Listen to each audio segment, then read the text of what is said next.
Magnavox presents Odyssey, the electronic game of the future. Odyssey easily attaches to any brand TV, black and white or color, to create a closed-circuit electronic playground. Odyssey gives you all the exciting action of hockey and 11 other challenging play and learning games for the entire family.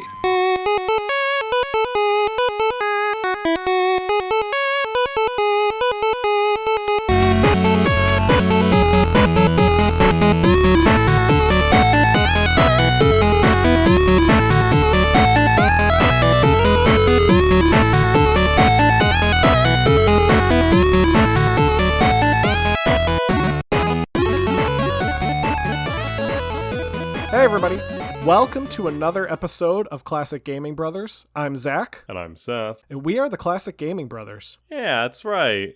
We're talking episode 59. Episode 59. That's one episode before the big 6-0. Oh yeah. Are we doing anything exciting? Let me check our notes. Not really. I don't think we do anything exciting. We're existing. That's true. Existing is pretty exciting. As they always say, it's better than the alternative. Anyway, Zach, what have you been recently been playing? Well, Seth, recently I've been playing a little game called Watch Dogs 2. I don't know if I would describe that game as little. No, actually, it's a rather big game. So Watch Dogs 2 was a 2016 game developed by Ubisoft Montreal. It is the sequel to Watch Dogs 1. Really? Yes. Which I have never played. Oh, I played Watch Dogs 1 and only played a little bit of Watch Dogs 2. Well, I played none of Watch Dogs 1, and I played a lot of Watch Dogs 2. I got Watch Dogs 2 for free from our favorite people at Epic Games. Watch Dogs 2 is a lot like GTA, but you hack into things like cameras. It was a very fun game. I like the fact that you can hack into cars. That was very fun. Like, I like driving down the street, and then you hack into a car, and it verves off the side of the road and goes flying away. I also like that you can see people's profiles of their, existence. So you'll, hover over someone and right-click on them, and it'll be like, this is Johnny Smith, and he really likes plotting insurrections. Or this is, Deborah Louise, and she really likes cats. They could have multiple things where they like cats and plotting insurrections. So, yeah, sometimes it'll be like, this person does not have a job, but has $400,000 in their bank account for some reason. Also really likes meth. But yeah, no, it was a good time. I really liked the story. I also was a big fan of the hacking, and I liked the dogs that are in the game. There are dogs in Watch Dogs. You have to watch out for them. You do. No, but you can pet them, which is very fun. Oh, I don't think I knew that. Yeah, if you walk up to a dog that's walking down the street, it'll prompt you to pet it, and your guy will kneel down and give it a little pat, pat, pat. I didn't play a lot of Watch Dogs 2. I did play an okay amount of Watch Dogs 1. Watch Dogs, fun fact, was the game that got me to stop trusting trailers. Yeah, Watch Dogs 1 had a very, really bad launch. Oh yeah, very bad launch. I still bought the second one though, which is surprising since I played the first one. I was very unhappy with my initial purchase. I think overall, Watch Dogs and Watch Dogs 2 are good games, in the sense that they are a game and that they are fun to play. Yeah. I don't know if they necessarily tie back to their marketing promise, either game, which I always feel dings a game a little bit for me personally when a company is like, this is the game that we are going to give you in 6 months and it's amazing. And you're like, yeah, I like all of those things in the trailer. And then it comes out and you're like, none of those things in the trailer are here anymore. What happened? And they're like, oh, yeah, we lied. It's just whoopsies. Oh, okay. But I pre-ordered the game based on the lie that you gave me. And they're like, yeah, we know. Oh, that's it. And that's where it ends. And some companies take ownership about that. Some companies release after release day patches to fix it, and some companies don't care. Ubisoft is decidedly in the don't care category, in my opinion. Yeah, they really don't care. So, Seth, what have you been playing? So I went through and played a game that was recently in my Byway Pass and was a free game called Summerland. And it was developed by a little company called Fire Games.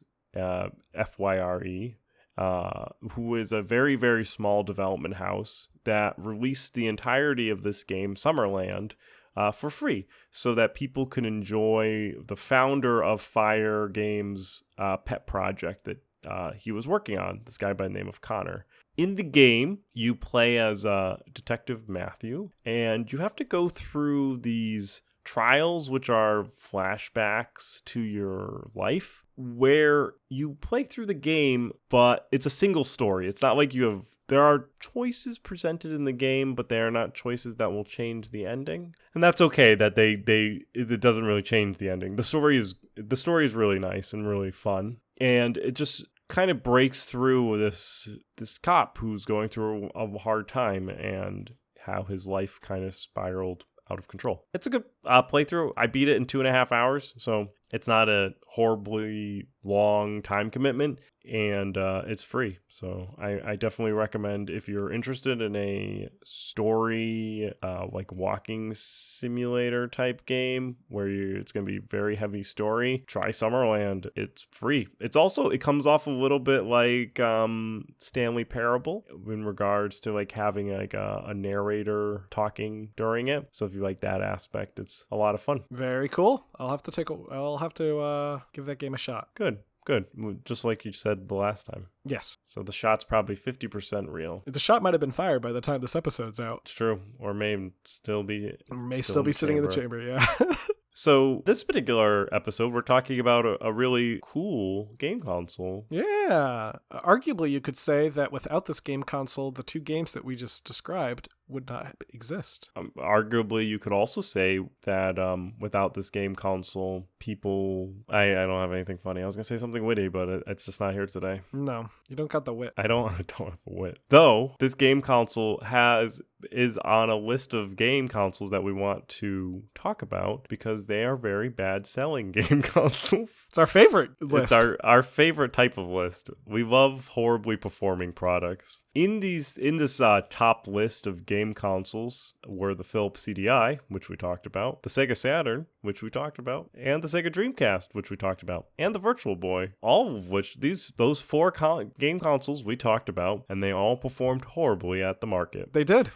So now we'll talk about another game console. And as per the episode title, it is called the Magnavox Odyssey. That's right. The Magnavox Odyssey, which is the first ever home video game console ever. And if you haven't heard about the Magnavox Odyssey before, don't worry. Not many people had. And to be honest, that's probably one of the reasons why it didn't sell so well. That's right, and that's why we're here to tell you all about it. Though, if you ask Seth in the past, perhaps even as in the past as of a year ago, Seth, do you know about the Magnavox Odyssey? He would have said, is that a TV? Because that's what I knew Magnavox for, was making televisions. That's what they did. So to get into the Magnavox Odyssey, I think the best step would be to get into talking about Ralph Baer. Ralph Baer was born in Pirmasens Palatinate in the Weimar Republic, Germany in 1922.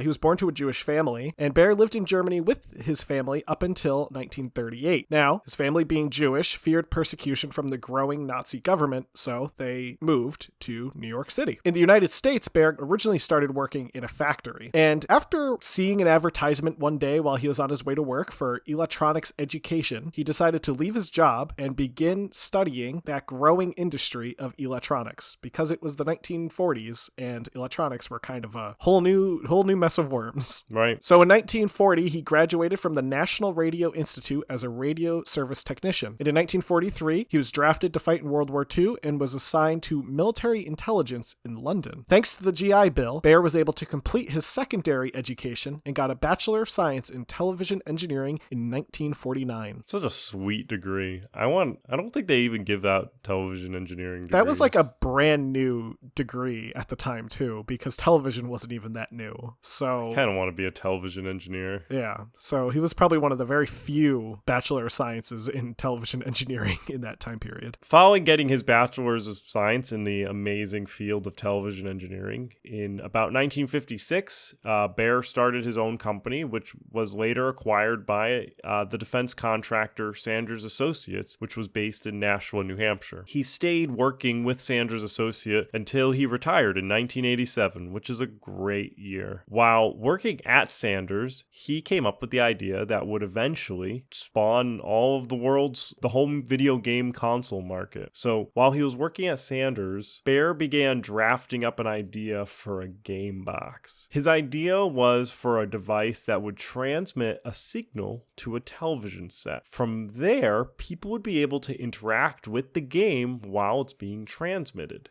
this was very unique for the time, as electronic games did exist, but they were primarily located at large academic or research institutions, like Space War, which was played on these massive machines, which maybe we'll do an episode about Space War. Yeah. Well, it was a thing. But there's our episode. And by the year 1966, there were no commercial video games or even a video game market. So Bear thought about bringing those unique video games that existed at these research institutions and academic colleges and all of that to the home and take it and be able to sell something to millions of people. Yeah. So their first prototype that Bear worked on was called TV Game Number 1, which has That's a great name. Yeah, that's a really catchy name. It's like if we named our Podcast with Brothers number 1. The TV Game Number 1 was able to display a vertical line that could be moved up and down. Pretty cool. Bear and one of his technicians showed the prototype off to Herbert Campman, who was the director of research at Sanders, and Campman agreed to fund the project for $2,000 for the labor and $500 for the parts. Bear spent the next few months working on further prototypes. Bear had assistance from a technician named Bill Harrison, who was also busy with other projects at Sanders because he had a full-time job there and had other things to do, so he would primarily work with Bear between those projects. So Bear would be working on his project, and Harrison would just like come in and be like, all right, I have time. Another engineer, also named Bill Rusk, helped brainstorm ideas with Bear. In early May of 1967, Bill Harrison had began developing some games, such as 2-player games where players must repeatedly press a button to fill an empty bucket of water, and another game that was designed for a light gun shooter. They showed this off to Herbert Campman, and he really liked the light gun game. So he was like, hey, have for some more money. I like shooting things, Yeah. especially at my home. In August of 1967, Bear and Harrison were focused on making sure that the machine could use fewer components. This was mostly so it could be affordable. Bear wanted the console to sell for $25, which in today's money is about $194.78. I looked it up on a calculator. Wow. They also, at that time, had officially added Bill Rusk to their team and began developing a fourth prototype that could play a ping pong game, a chasing game, and a light gun game. They also began prototyping controllers, such as the rifle for the light gun game and a dial controller for the ping pong game. It was also around this time that they were told to start looking for potential manufacturers because Sanders was not a business that made and sold commercial electronics. So while Bear was working on this project, Sanders was like, cool, you can work on it, but we don't sell things. We're a government contractor. So they decided that their best path forward in getting this product made was going to a cable television industry, or like a company that made TVs. In 1969, they created their 7th prototype, which was now called the Brown Box, which is mostly due to the wood grain stickers that were on the case. So they were working on a contract with RCA, the electronics producer, but they really just couldn't get a deal worked out with them. So when the deal with RCA fell through, an executive who they were working with, Bill Enders, was with RCA. He left and he went to go work at Magnavox. And when Enders arrived at Magnavox, he was still very interested in this brown box and brought it up to his superiors at Magnavox to take a look at the project. However, Magnavox executives weren't 100% sold on it initially and weren't really impressed with the results of the prototype. They did, though, after a long period of contract negotiation, they finally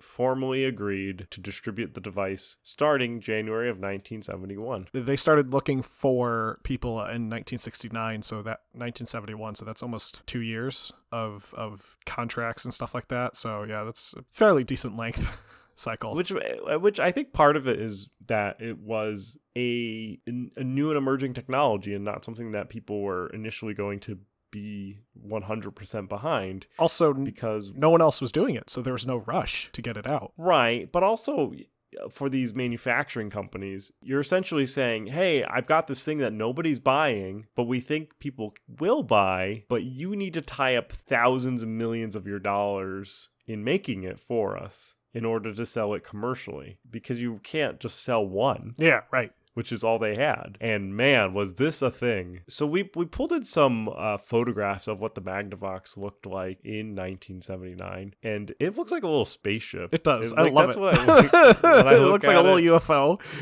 It looks like a little boxy UFO. The wood paneling is gone and it's white, and it has these two little controllers that come out that just look like little smaller Magnavoxes. Yeah. Or, well, smaller Odysseys, right? Because it eventually will be the Magnavox Odyssey, but this is also the brown box, as it were. So it's got these two little square controllers that don't look very comfortable or ergonomic, and they have little dials on them, and then they tie back to the device that just has like a what is that, slot in the middle, or the power button is? Maybe? Yeah. So, well, there is no power button on the device. I'll get to that in a bit when we talk about how the machine was designed and how it works. But yeah, so I mean, it's this kind of very sleek look for a video game system. I mean, obviously this is the very first video game system, so there wasn't a lot of comparison to do.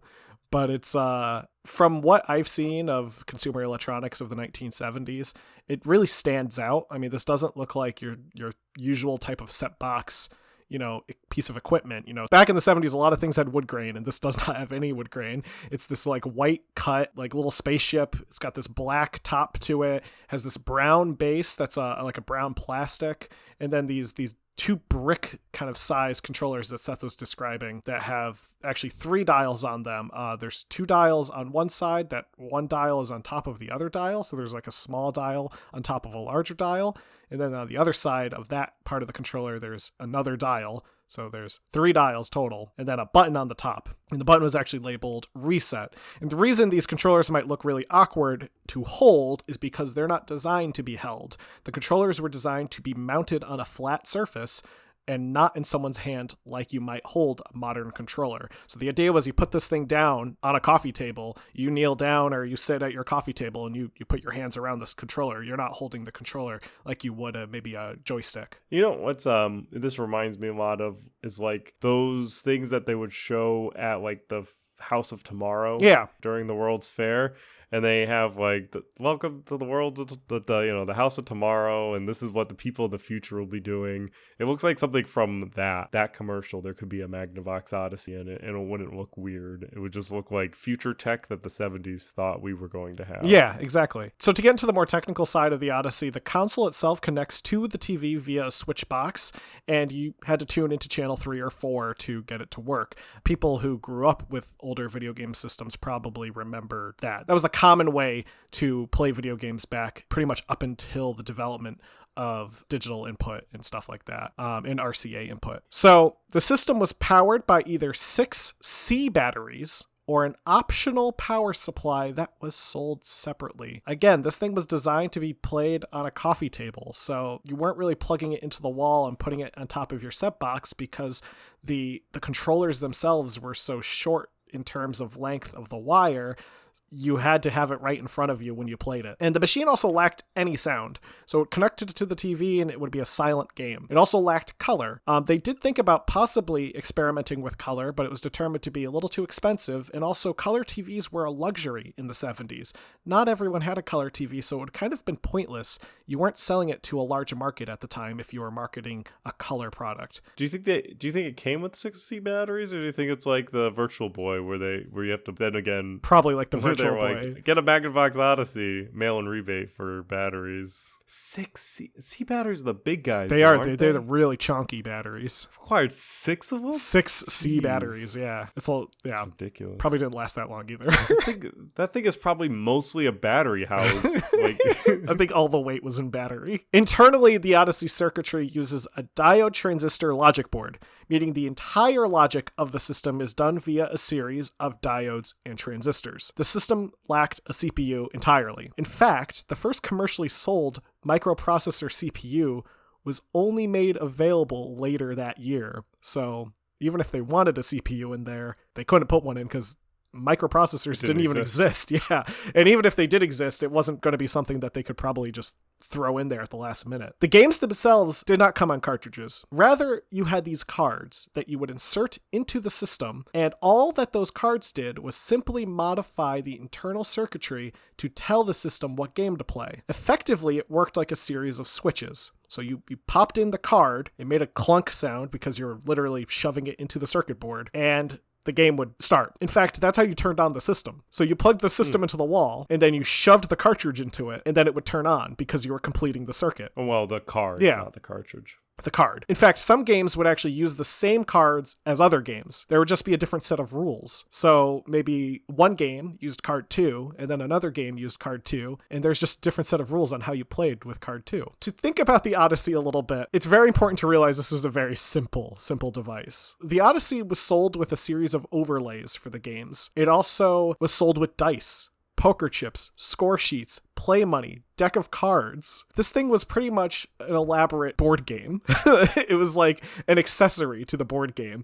For example, one of the games on the Odyssey is roulette. The way you play roulette is you put an overlay on the screen of the roulette wheel, and then you spin the dial while your eyes are closed, and then you open your eye and you look to see where the roulette landed. And that's how you play roulette. It would probably have been cheaper to just buy a small roulette wheel if you really wanted to play roulette at home. But would you be able to also play poker? Exactly. So this was the all-in-one device. The light gun, which was also sold separately, kind of looks like a 12-gauge shotgun. And I don't mean like with an orange tip. I mean, this thing looks like if you cut off the wire that was intended to connect to the machine, you probably could have robbed a convenience store at the time with it. Overall, the Odyssey was a very simple device, but it was still the very first ever video game console, and it really was unique in that way. One of my favorite things to do while preparing for the podcast is to, when we pick up ideas, especially of vintage hardware or vintage video games, I love to find the old commercials that ran during that time. So I found an old Magnavox Odyssey commercial. Well, I think Zach found it. Yeah, I found it. You liar. Yeah. And I gave you credit. Zach found this commercial, and it's a brief, maybe minute and a half commercial where they talk about the Magnavox Odyssey, and through the commercial they show the Magnavox being played on the television set, and it has a mother and a child sitting down playing it. And they put the overlays over the TV, and then these like white lights show up on the TV. Yeah. And it almost looks like maybe the TV's having some issues, but apparently you can control the lights. And that's the Magnavox Odyssey. And it gives you different slides that you can play through. And what's funny is it comes off as like this family friendly machine, where you can play tennis, you can play geography, you can pick out like states, go to like you put up the map of the U.S. and you can light up the states, so you can quiz your kid on capitals. There's like tennis. I think there's a football game, which I'm saying there's these football games and tennis games. Really, there's an overlay that looks like a tennis field and an overlay that looks like a football field, and you have to move the lights around against some other light, like another light going around. And then there's like roulette, like, and poker, like, so like I feel like it was catered to a little bit beyond maybe a family night, but also like an adult night. Yeah. Like when you have your adult friends come over and you make them Jell-O and then play on the Magnavox Odyssey. You make them a Jell-O salad. A Jell-O salad, yeah. Then you guys just drink your scotch and play the Magnavox Odyssey. Yeah, with your 12-gauge shotgun-looking controller. Yeah, that sounds like a fun night. I'd be down. I'd be down to do that like tomorrow. So when the system was finally released, it was released in 1972, and it was not sold for the $25 that Ralph originally wanted to sell it for, but it sold for $99, which is equivalent to $616 in today's money. It's debated how many systems were actually produced by Magnavox, somewhere around 120 to 140,000. Of that, in 1972, Magnavox sold 69,000 that year, which is not good if you sell your half of your initial stock. Yeah, that's not ideal. It's very bad. Ralph Baer believed that the poor sales were due to the high price. He wanted to sell for $25. Magnavox wanted to sell for $100, so they sold it for $100. Nobody bought it. It's reported that Magnavox restricted their sales to Magnavox dealers. So in order to buy a Magnavox Odyssey, you couldn't just get it at any store. You had to go to a store that was licensed to sell Magnavox products, which could be like a Sears and Roebuck's, but it might not be a Walmart or a Woolworths. And back in the 70s, there were Magnavox stores. So there would be a store that you would go to that was the Magnavox store, and that's where you bought your Magnavox TV. And if your Magnavox TV broke, you brought it there to get Magnavox fixed. But Magnavox fixed. But you wouldn't buy a Magnavox TV from the RCA store, or even probably the Sears, because Sears was a competitor to Magnavox with a lot of things at the time. Right, no, agreed. So that you had to go to a specific person to get this Magnavox Odyssey, which I believe the commercial alluded to. Yeah. That you had to go to a Magnavox, find your local Magnavox dealer to get. He's in the yellow pages. Yeah, look up your Magnavox dealer in the yellow pages and call them up and ask if you can get a Magnavox Odyssey. I guarantee you they're in stock, though, because nobody bought them. There's also, because the concept of a video game system was new, consumers were not familiar with how the technology worked. Like, consumers aren't dumb. Consumers can understand new technology, but it has to be marketed to them correctly. So if you put out a product that's very heavily Magnavox themed, and at the end, you have to go to a Magnavox dealer and uses some sort of technology using diodes and transistors, a normal consumer might think that you have to have a Magnavox TV to use it. In which that case, if they had not a Magnavox TV and they had an RCA TV, they're not going to buy a Magnavox Odyssey. When they might have been the right person to buy it for it, they just might have been like, well, I'm not buying a whole new television set to play this. Because imagine if the Magnavox Odyssey is $99 and the new television set is another $99. Do you really want to spend $1,200 on something that may be just like a novelty? No, probably not. I wouldn't spend $1,200 for a novelty product, but maybe $600. That's a different story. Or $200. I definitely spend $200 on a novelty video game console. Now, there is some debate that where, even though the numbers appear to be low, Don Emery, who was an assistant product planner at Magnavox, believed that the sales were in line with their own internal projections. Though at the end of the holiday season of 1972, Magnavox strongly considered discontinuing the product, which would have been after only 1 year of sales. So Don was probably blowing smoke and mirrors if he's saying that they were part of their internal projections, or Magnavox knew it was going to fail. As someone who has done financial forecasts for companies internally, there are times where you know that something's not going to sell and you continue to move forward with it because of other commitments. Ralph Baer offered some ideas to improve the system, such as a sound add-on or a golf-based controller, but ultimately all those ideas were rejected. In 1973, the system was marketed nationally, though still only available in Magnavox dealerships. The system price in 1973 was lowered to $50 if you purchased a Magnavox TV, so it was bundled with televisions. The system was also released in 12 other countries. In late 1973, Magnavox manufactured an additional 27,000 units due to demand and reportedly sold, of those additional units,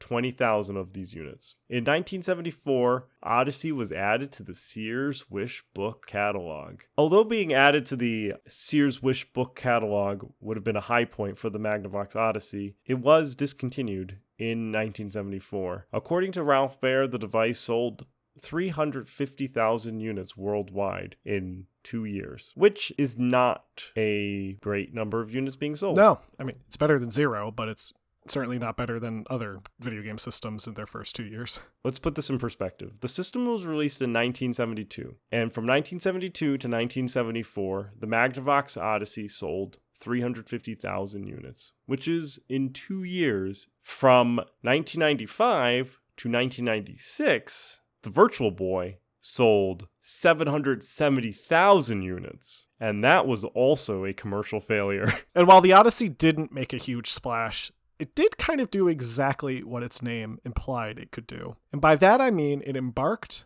on an odyssey that would become the beginning of the video game industry. Isn't that poetic? It is very poetic. Personally, I think the Magnavox Odyssey was perhaps too new and too old for its time. It was very much the future, but also decidedly in the past. I feel like it would have done amazing if it came out like 1955, 1960, or like when they originally were doing the brown box originally. If they didn't spend so long getting someone to make it for them and they released it towards the end of the 60s instead of the 70s, I think there could have been a market there. And this thing could have been a great party game thing, a party system. There were actually a few clone consoles that were made to mimic the Odyssey, and it still remains the only home video game console capable of playing different games until 1976 with the release of the Fairchild Semiconductor Channel F system, which has a very long name, but maybe it will be a future episode for the Classic Gaming Brothers. The Odyssey brand didn't die with this first system. In 1978, the much more advanced Magnavox Odyssey 2 was released. The Odyssey 2 differentiated in plenty of ways, but the most notable was that it used interchangeable ROM cartridges similar to other video game systems of that time, like the Atari 2600. Between 1975 and 1977, there were also the Odyssey series of Pong machines. These were machines that were dedicated to play Pong. That's it. Or Pong variants, like Pong but with more paddles. Pong with more paddles. Due to the work that Ralph Baer did on the original Magnavox Odyssey, he became known as the father of video games, and I think that's a very fitting title for him. He was also awarded the National Medal of Technology from President George W. Bush. The brown box and TV game number 1 are currently in the Smithsonian Institution's National Museum of American History. So I've actually seen the original TV game number 1 in the brown box. I was at the National Museum of American History, and they have a whole section dedicated to technology, and they have one of the original Pong machines, the original Apple I, and they also have the brown box and a couple other stuff. I've also seen a brown box replica, which was pretty cool. That's just a fun fact. So the Odyssey today, you can probably find it on eBay. It is a fairly expensive system. Usually it comes complete. So if you are going to grab an Odyssey, you'll probably grab... I haven't really ever seen them sell like just the Odyssey like system, no cable sort of thing. It's usually always complete, which is nice. You can probably grab one for about $400 or so. I'm literally looking at eBay right now. There's a listing for a $400 excluding shipping Odyssey in the original box with all the overlays, all of the like poker chips, the cards. Yeah. Wow. So that person is, in fact, if they bought it new in 1974. I think they did, because it actually has, I'm just looking at the pictures of this. They have an inspection card from when they probably brought it to get serviced at a Magnavox dealership.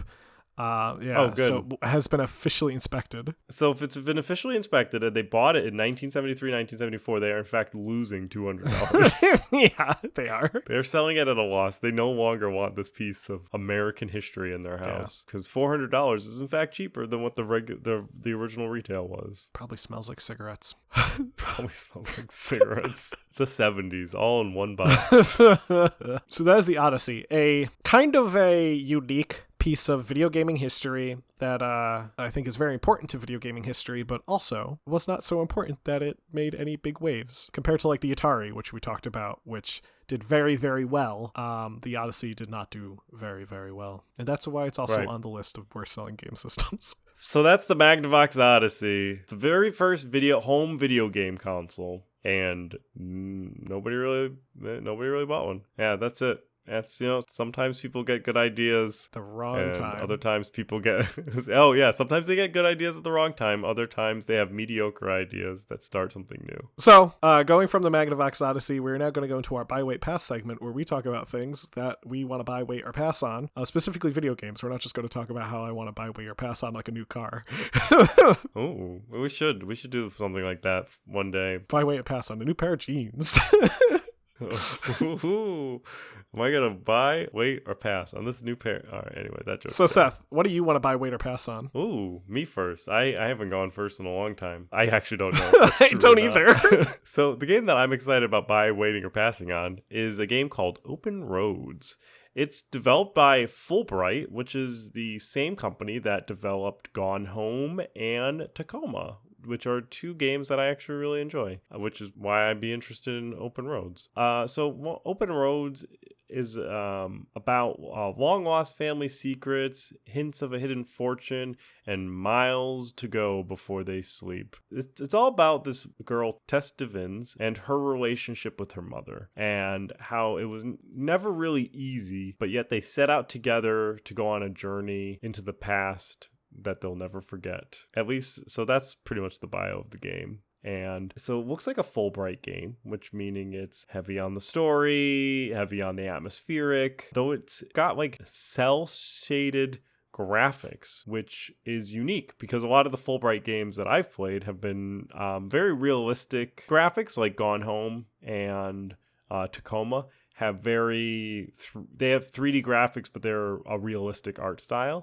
where in Open Roads, it's a very cel-shaded, cartoony type graphics, which I think could also work for them. So I'm actually really kind of excited to see this new medium for Fulbright.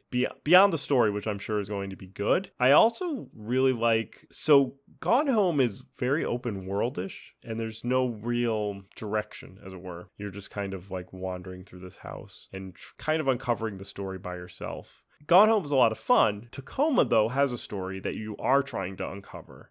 And I think I honestly like Tacoma better than I like Gone Home. I would recommend playing Tacoma if you like Gone Home. It's very similar, except it's on a spaceship. And there's also like an underlying plot that you're attempting to solve. Open Roads looks like there's also going to be a story laid into it, which I think I like, because I think I'll like more than Gone Home, because I'm a really big fan of Fulbright storytelling. So versus just having like a open world to explore.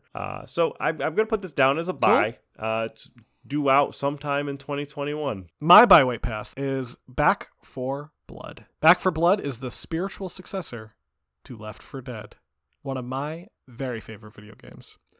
Back 4 Blood is due out on June 22nd, 2021. It appears to be very similar to Left 4 Dead, a cooperative first-person shooter game where you kill zombies, which is always very fun. It's never a cooperative first-person game where you hang out with zombies and teach them how to be friends. You always got to shoot them. I think I know the game I want to make. Anyway, it is being developed by Turtle Rock, who were the people who had originally created Left 4 Dead. As you can tell, I'm really excited for it. I really love Left 4 Dead. Left 4 Dead 2 is probably one of my all-time favorite cooperative games to play with people, mostly because of the modding scene, which is ridiculously silly, but also just because it's just a very good, fun game to play. Very simple game to play in the sense that you are just running and gunning. So I'm very excited for Back 4 Blood, and knowing the Left 4 Dead community, I'm sure that we're going to see some great mods coming out for Back 4 Blood, like really soon after it gets released. So I really hope it runs on my computer, because I'm definitely probably going to snag it. So I'm going to put it down as a buy.